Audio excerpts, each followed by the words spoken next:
தலைநகர் ஆர்ப்பாட்டம் நடைபெற்றுக் கொண்டிருக்கின்றது. இப்போராட்டமானது மாநிலம் தழுவிய போராட்டமாக நடைபெற்றுக் கொண்டிருக்கின்றது. ஊரக வளர்ச்சித்துறை ஒரு கோரிக்கைகளை முன்னிறுத்தி போராடும் என்றால் அது அந்த தமிழ்நாடு அரசு குலுக்கும் அளவில் அந்த போராட்டம் நிகழ்ந்து கொண்டிருக்கின்றது. அதற்கான பலன்களும் நாம் பெற்றுக் கொண்டிருக்கின்றோம். அதன் முகத்தமாக நமது மாநில மைய முடிவின்படி 30/8/2025 அன்று சென்னையிலே ஒரு மாபெரும் மாநில செயற்குழு கூட்டம் நடைபெற்றது. சென்னையில் முன்னால் 20 ஆண்டுகளுக்கு பிறகு முதன் முறையாக சென்னையில் ஒரு மாநில செயற்குழு கூட்டம் நடைபெற்றது.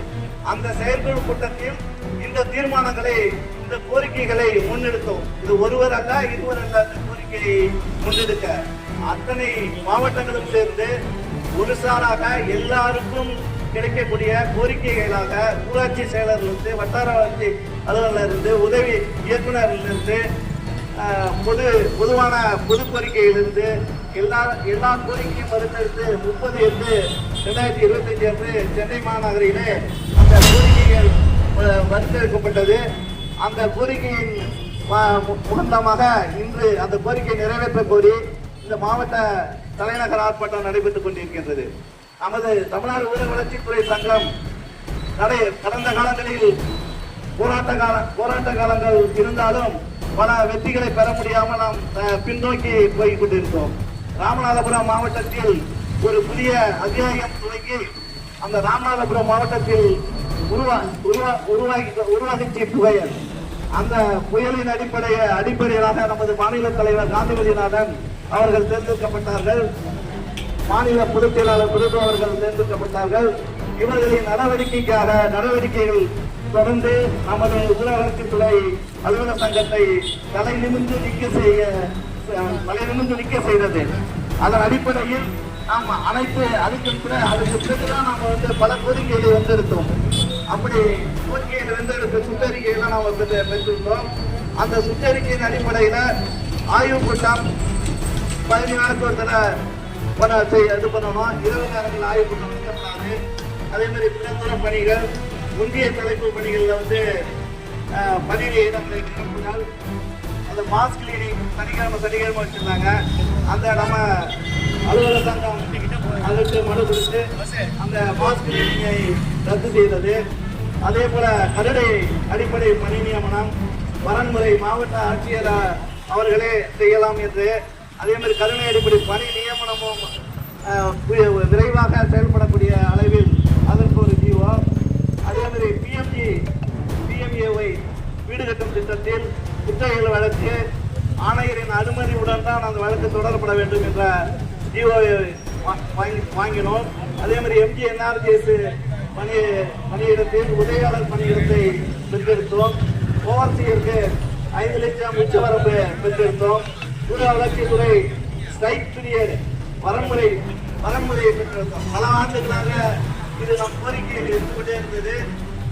இப்போது ஏற்படுத்தப்பட்ட புதிய தலைமைதான் அந்த ஊரக வளர்ச்சித்துறை ஸ்ட்ரைக் பீரியடை வரன்முறை செய்து கொள்வதற்கு நாம் ஜீவோ வாங்கினோம். அப்புறம் உங்களுடன் ஸ்டாலின் அந்த திட்டத்திற்கு நிதி ஒதுக்கீடு இல்லாமல் பல்வேறு சிரமங்களையும் பல்வேறு பிரச்சனைகளையும் நாம் சமர்த்து கொண்டிருக்கிறோம்.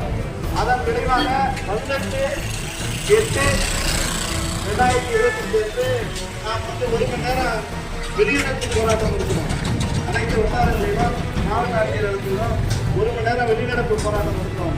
அதன் விளைவாக அன்று இரவு அனைத்து டிவிகளிலும் அனைத்து பிரச்சார இதிலையும் எல்லாமே அன்னைக்கு ஃபுல்லாவே நம்ம உங்களுடன் ஸ்டாலின் திட்டம் தான். தமிழக அரசு அறிவிச்ச உங்களுடன் ஸ்டாலின் அன்னைக்கு கேலிக்குறியாக அனைத்து டிவிகளிலும் விமர்சனம் பண்ணிருது. நேர்பட பேசிலிருந்து அன்னைக்கு ஃபுல்லாவே அனைத்து டிவிலையும் கருத்துரையாடல் தான்.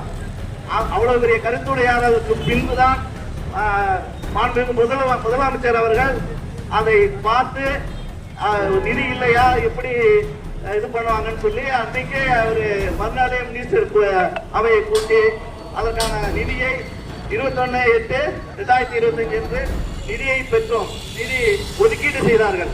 இது நமது தமிழ்நாடு ஊரக வளர்ச்சித்துறை அலுவலர் சங்கத்தின் செயல்பாட்டினால்தான். அதனால் நம்ம ஒரு போராட்டம் என்பது வந்து சாதாரணமா இல்லை. ஒரு சின்ன போராட்டம் அறிவித்தாலும் சிபிசிஐடியிலேருந்து பல கேள்விகளை கேட்டு நமக்கு ரிப்போர்ட் போகுது. அதன் அடிப்படையில் 3 நாட்களில் அந்த போராட்டத்தை நாம் வென்றெடுத்தோம். அதே போன்று அக்டோபர் 2 கிராம சபை ஆயுத பூஜை அன்னைக்கு வந்தது. இந்திய அளவில் நடக்கிற ஒரு கிராம சபையை ஒரு சிறு கடிதத்தின் மூலம் தமிழ்நாடு ஊரக வளர்ச்சித்துறை அலுவலர் சங்கத்தின் ஒரு லெட்டர் பேடு மூலம் அதை மாற்றி அமைத்து அந்த அக்டோபர் 2 அந்த கிராம சபா கூட்டத்தை ரத்து செய்து ஆணை வரப்பட்டுள்ளது. இது போன்ற பல்வேறு கோரிக்கைகளை 25 அம்ச கோரிக்கைகளை முன்னிறுத்தி நாம் போராடுகின்றோம். நிச்சயமாக தமிழ்நாடு ஊரக வளர்ச்சித்துறை அலுவலர் சங்கம் வென்றெடுக்கும் என்ற செய்தி இந்த தருணத்தில் தெரிவித்து மழை வரும் காலமாக இருக்கிறது. அதனால் சுருக்கமாக முடித்துக்கொண்டு என்னுடைய உரையை முடித்துக்கொண்டு அடுத்ததாக நமது ஆட்கள் மீது மாவட்ட செயலாளர் இல்லையே என்று ஏற்றுக்கொண்டிருந்த நிலையில்